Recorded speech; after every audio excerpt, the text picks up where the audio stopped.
Please state your first and last name. Eric Baier. Question number 1. As an Oshkosh City Council member, what is the one initiative that you will advance to improve the business climate in Oshkosh? One of the strongest actions that I would like to take to improve the business climate in the city of Oshkosh is to make our city planners, inspectors, and engineers more accountable and approachable. Too many times in the past, I hear that people in those positions are in a power trip for control. That needs to stop to encourage builders, developers, and contractors to invest in our city. Question number 2.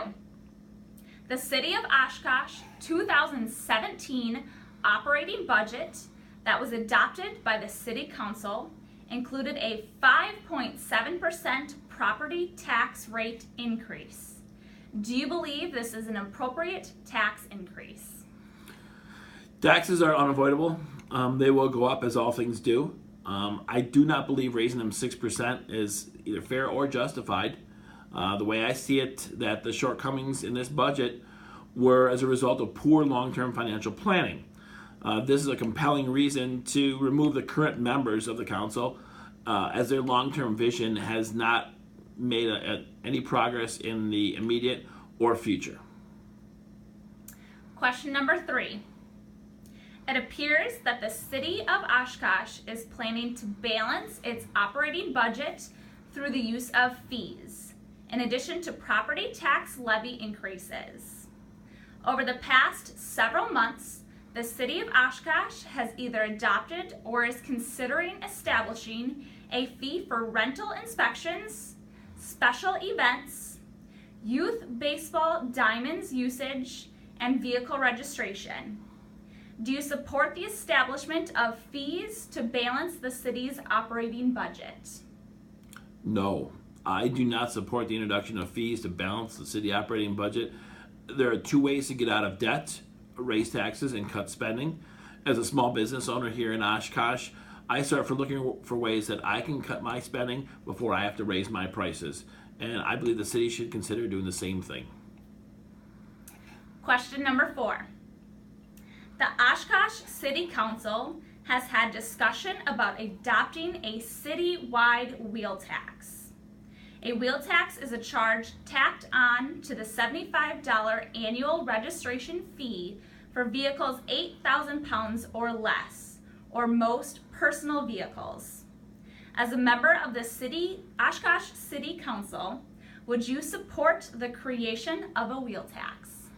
Again, adopting another fee to offset the debt is completely not justified or fair to everyone. The state allows these funds to be used directly in maintenance for roadways and cities, like putting in a new street. But what about the citizens that already paid their special assessment for the new roads in their neighborhoods? I was one of those. I've paid that money, so now I have to pay for my neighborhood twice because I have the new road, but I'm not paying the wheel tax again to the same road that I drive on. And as a car enthusiast, I own several vehicles, but I can only drive one at a time. So why am I paying all this money for owning a few vehicles when I can only drive one at a time? What about the motorcycles? Are they going to pay the wheel tax, but they only have 2 wheels? And then larger trucks that are over 8,000 pounds do a lot more of the damage. And I know the state doesn't allow those in that, but there's got to be some offset compensation. So I don't believe the wheel tax is fair or justified. Question number 5. The current City Council established a rental inspection program. Do you support this program? And what do you see as the purpose of the program?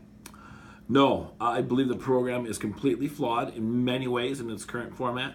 It does not protect the health and well-being of the renters, which is what many of the city officials want to state as a primary reason for implication. It needs to be removed and completely reworked if it's going to be fair to all involved. I am about for the renters, and if you can drive by in a curbside inspection, you are not allowing any health and well-being to the renter inside. So what they tell you and what they're doing is 2 completely different things. Again, there needs to be some transparency and accountability down at City Hall. I don't believe that's taken care of. And with this ordinance is another clear violation of people's rights. So that's something that needs to be definitely removed from the ordinances and reworked. Thank you for your time.